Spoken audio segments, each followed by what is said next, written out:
I've got the Samsung S95C 55-inch QD OLED. Big thank you to Peter Tyson, who are a northern AV retailer. They have a store in Carlisle, one in Newcastle, another one in Cumbria.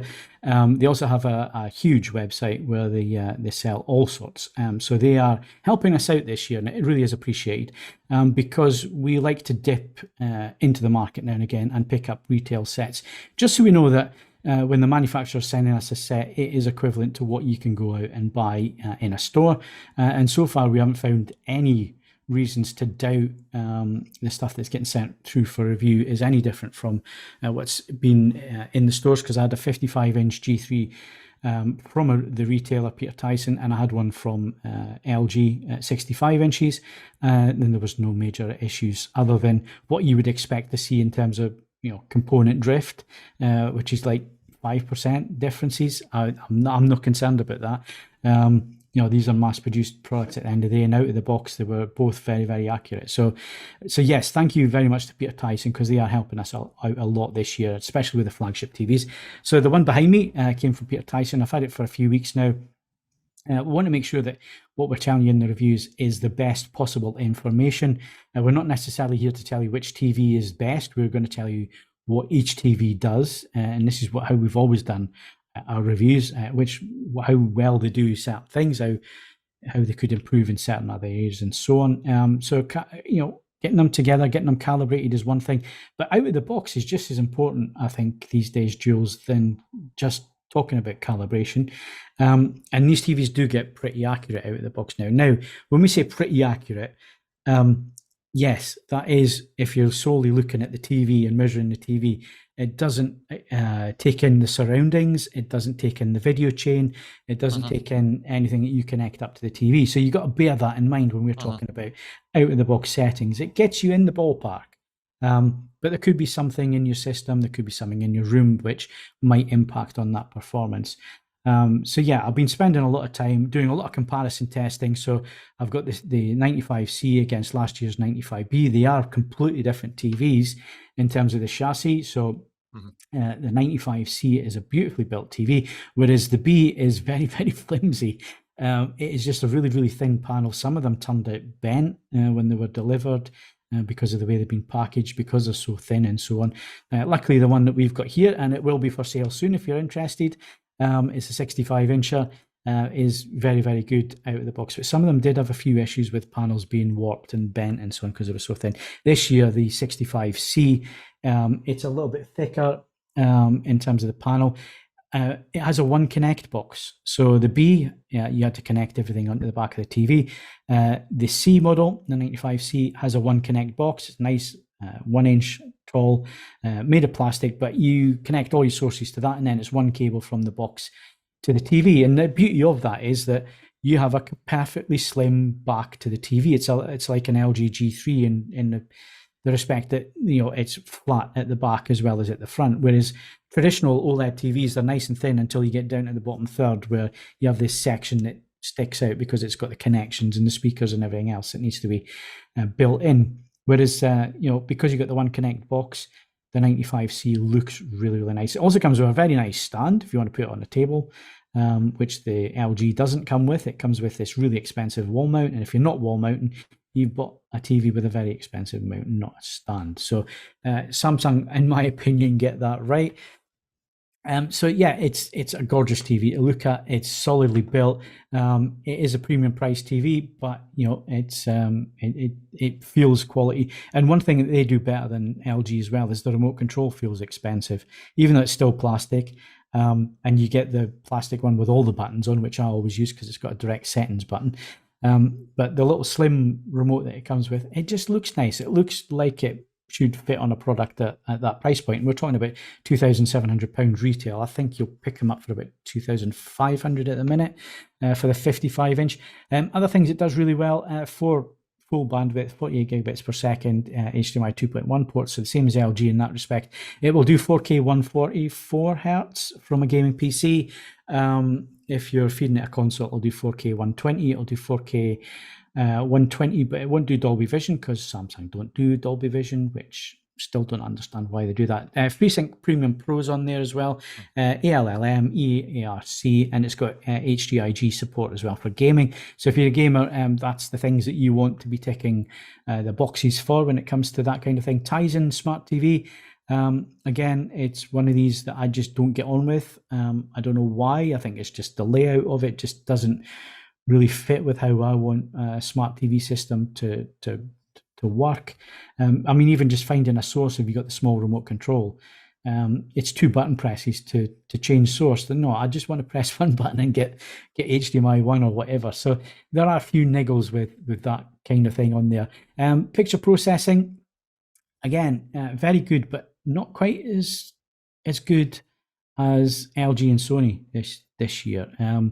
There was just a few little niggles. There's a little bit of backdoor processing still being applied, a little bit of noise reduction still being applied there. One of the things I do like, though, and it's one of the things that obviously we've fed back and they've taken note this year, is that when it comes to HDR tone mapping, you can switch off dynamic tone mapping, which was one thing you could never defeat on the Samsung TVs. You can this year.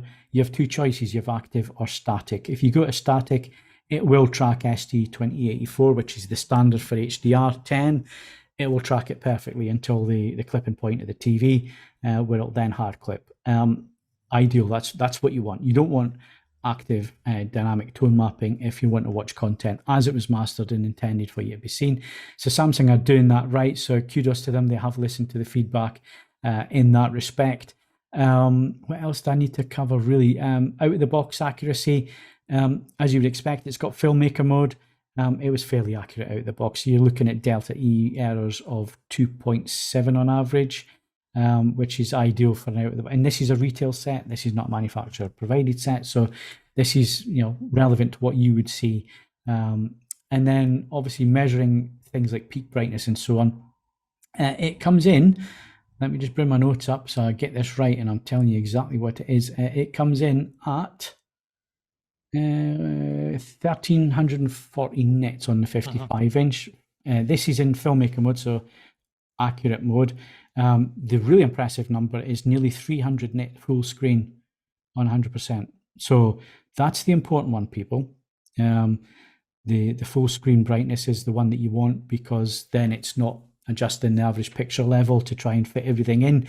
If you've got bright specular highlights and so on, you're getting 1340 nits measured in the most accurate mode. So yeah, that's impressive. Obviously, the other thing that's impressive is now it's tracking properly, and 100% XY and 99% UV when it comes to DCI-P3, which is the color space that everybody's working in at the minute within BT 2020. And even 2020 color space wise, it's 75%, which is very, very good. The important thing here is obviously color volume and color brightness. It manages both incredibly well, which is the strength of using an RGB display like QD OLED, whereas obviously LG have to use the white pixel to boost brightness. Does that matter in the real world when you're actually watching content? Because your content only happens to use a percentage of that color volume. So actually, when you get them side by side, WRGB and QD OLED, there's not a great deal of difference when it comes to color saturation. So people mistake saturation for color volume, and that's something that I've seen a few mistakes made when people have been comparing the TVs and going into that. So there's not a great deal of difference, but where it matters, having that color volume on hand and that color brightness on hand does make a difference. In terms of uniformity, last year, perfect. This year, not so much. There was a little bit, 5% black jewels, a little bit of vertical banding seen. Very faint, but it is there. And this is a retail set as well. One thing we can't test, and I know Artings are doing it at the moment, and hats off to Artings. They've got the budget to do this. They go out and buy all the TVs, and now they're doing a long-term testing. They're basically ramping through and adding hours on. It's not something that an average consumer would do. They're basically stress testing TVs at the minute. And the one thing that is coming back is that QD OLED is susceptible to image retention and some burning, which is not happening with the LG WRGB panels. Now, is there reasons for that? Well, probably because LG have had 10 years now to develop their technology. It is 10 years since OLED first came about. QD OLED's a new technology. These are stress tests, so they really are pushing the panels. But yeah, QD, because it is a new technology, there's not a lot of long-term feedback or numbers out there. So just bear that in mind, but don't use it as a buying decision. It would be my advice. It's interesting to see. But if you're going to use a TV with different content and not have static images on for any length of time, i.e. don't sit and watch CNN for 24 hours a day, you should be fine. I mean, to be fair, that's decent life advice. Doesn't matter if you own a QD OLED or not. Just don't do that. Yeah. But yeah, it's interesting that Arting's results, because they can afford to do that kind of thing and go out and buy all these TVs and so on, it's interesting to see, and it is stress testing. But the LG OLEDs are not coming back with anything seen on them, whereas QD is. So is there something in that? We don't know. You've got to think that if it's RGB and it's pushing the kind of brightness that it is, maybe down the line, but in average use, I'm just intrigued to notice that Flanders Scientific, who produce grading monitors, have a $20,000, £20,000 unit out, which is a QD OLED panel. Yeah. So they're using probably the same panel. Now, what you'll get with that is a very deep heat sink. You'll get all sorts of other things built into it. It's hitting 2,000 nits calibrated, that panel, which is interesting.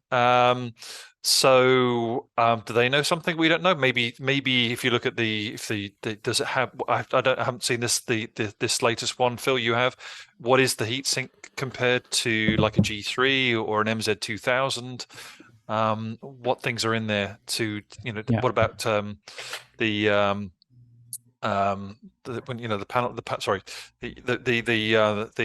the panel refresh when it sorry, I forgotten the term. you know what I'm talking about. The cycle. Yes. Yes. It'll come to me in a minute. Yeah. I'm making an old age moment. I know.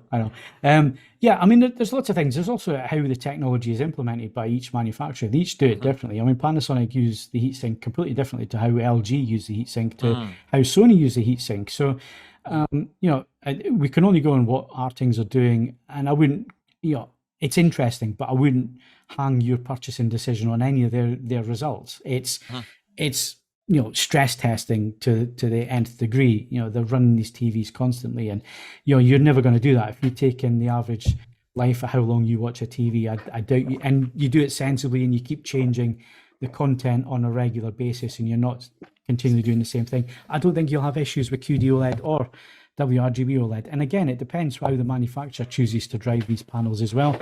It also depends if it's a second-hand screen, is somebody going in and change the service menu to affect it as well. So there's lots of different things. So and I seem to remember, Phil, from those stress tests as well, and compensation cycles. I finally remembered. But that even with the panels that Sony were using from LG displays, that there was some evidence there that the Sony panels were a little bit more susceptible, and they put that down to, or suggested it might be down to the fewer compensation cycles that the Sony panels are using. So again, it's down to what manufacturers are doing. So I wouldn't read too much into it, is what I'm saying. It's interesting to note and be aware that if you're going to abuse the TV by watching CNN 24 hours a day, you're going to get burning. You're going to get burning on any OLED doing stuff like that. So yeah, it's interesting. It's interesting, though, but don't hang your purchasing decision on it. Sound quality wise, it's above average. But I was disappointed with the lack of bottom end on it, especially with 6 passive radiators on the back of the TV. You would have thought it'd have a little bit more bottom end, but it was a little bit lacking on that.